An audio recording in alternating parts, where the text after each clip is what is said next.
Hey, Govcon Giants family, today's quick video, we're going to talk about how do you estimate your job. This is only one part of estimating your job because a lot of people ask me, Eric, how do I put together the numbers for a government estimate? I'm not sure. I'm just learning. I'm just starting out. This is a great exercise to learn about the types of roles that you need and also how does the government determine the pricing for the roles. Now, there is no one size fits all solution, so just beware of that. However, this is a tool to have in your toolbox to be able to help you do a more complete or thorough or accurate job of estimating numbers. Now, this particular tool that we're going to discuss is called calc.gsa.gov. It's on the screen, calc.gsa.gov.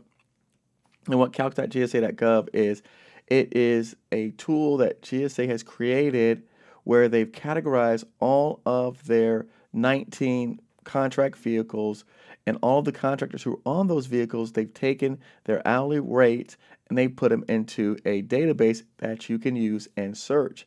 Now, on top of putting this information in a database where you can find out what are the hourly rates for positions like clinical psychologist, social worker, therapist, janitorial person, whatever it is that your industry you want to cover, in addition to them having the rates in there, they also have the job descriptions and the titles that match the descriptions. And what I found was particularly helpful recently was Maria and I were putting together an estimate for a podcast bid that we were putting out to the government, and we knew the different roles that they need to include. So, for example, we know that we because again we're a small business, we normally do 3 or 4 different roles, right? So I'm the production manager, or Maria's the production manager, but she's also the scheduler because she schedules the podcast, and then we send it out to our guy who does the actual editing. But then we have someone that looks at the timestamps and the notes, and then when it comes back from being edited, it has to be reviewed, and then you add in the intro, outro. So there's a lot of things that go into putting together a podcast. And what happens is when we were putting together an estimate for this bid, we didn't really know what do you pay the graphic designers because we have a marketing team and we use them to do our graphics. Or you go to Fiverr, right? So we all might use Fiverr or Upwork or Guru.com to pull a person in just for a one-off type project, or maybe you use them to send all your graphics and they do it for 20 bucks or 30 bucks or 40 bucks. But if you had to put someone on your payroll, what would that rate look like? And so that's when we were able to use this particular tool to determine what is a fair market rate for someone that does this role, and also how, what does that look like? What does their job description entail? And it actually helped shape our write-up and our bid as well. So let's take a look, and I'll use some of the examples that we did. So we just literally, you can go on here and type in graphic designer, and it tells you there's different levels of graphic designers, which is kind of neat. But we just chose general graphic designer and hit search, and it gave us 200 results, right? So it's 200, showing 200 of 226 results, and it shows you their rate. So its average rate is 99 bucks an hour. And then what you can do, which is really cool, this tool is on here, you'll show the actual vendor and the contract information.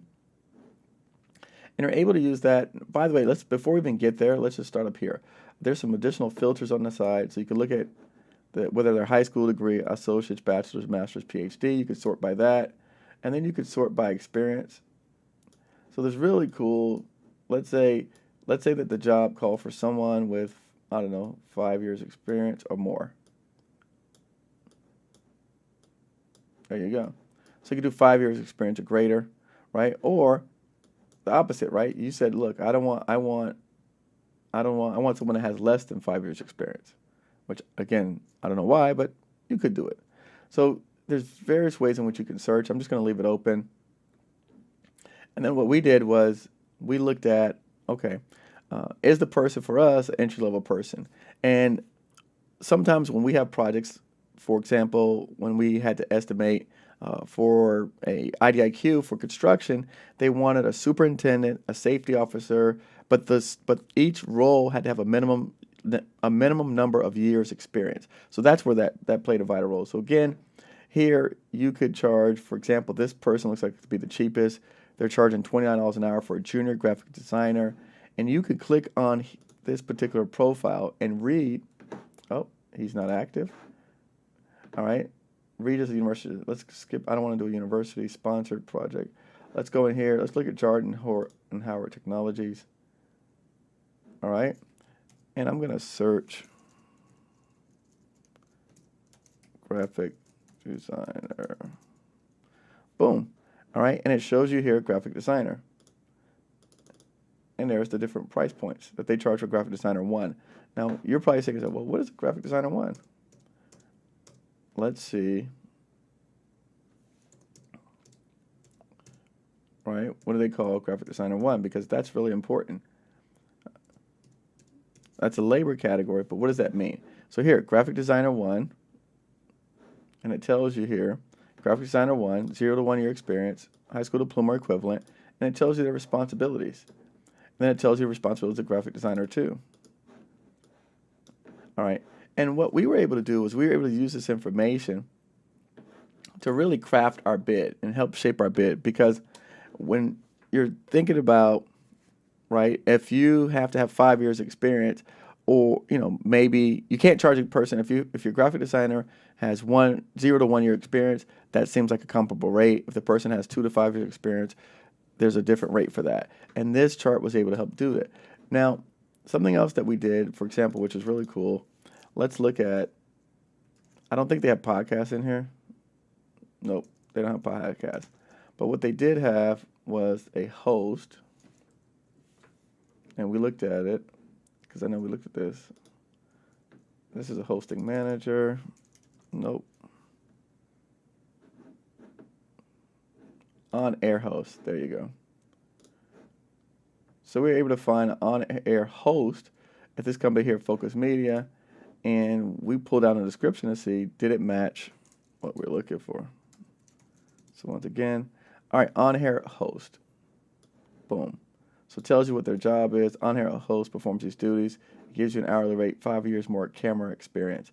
Content producer, when you're doing your technical write-up, and you're saying, we're going to have these different roles in here. And you know in your brain, like, okay, what are the roles I want to have to do this job? Okay, I know I need someone that makes the content, someone that writes the content. Okay, but you don't really know how to express it. Here is a great way that you could search and get all of the words that you were looking for on how to express yourself in terms of making this content. So again, just a really neat tool that it doesn't really matter what industry you're in. If you're looking for a nurse, so they got registered nurses on here, right? Nurses, nurse practitioners, nurse assistant, all of the categories that you're looking for. Let me see if they have janitorial. I'll just search. Okay, janitorial, custodial, maintenance, field supervisors, first line workers. So again, everything that you're looking for is here in this particular database, and it basically sorts it however you want to sort it, and then you can pull up and look at, so look, janitorial supervisor. Okay, look, South Dade Air Conditioning, first line supervisor's worker, 5 year experience, $30 an hour.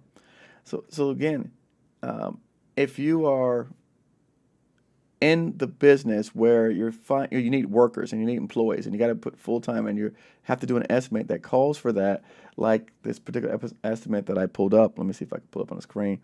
This is one that I pulled up just on Beta Sam. This is an example of what the government might send you. If you have a spreadsheet like this and you're looking at it and you're going to myself, oh my gee, I don't know what to do, where to start. Eric, please help, because a lot of you reach out to me, help.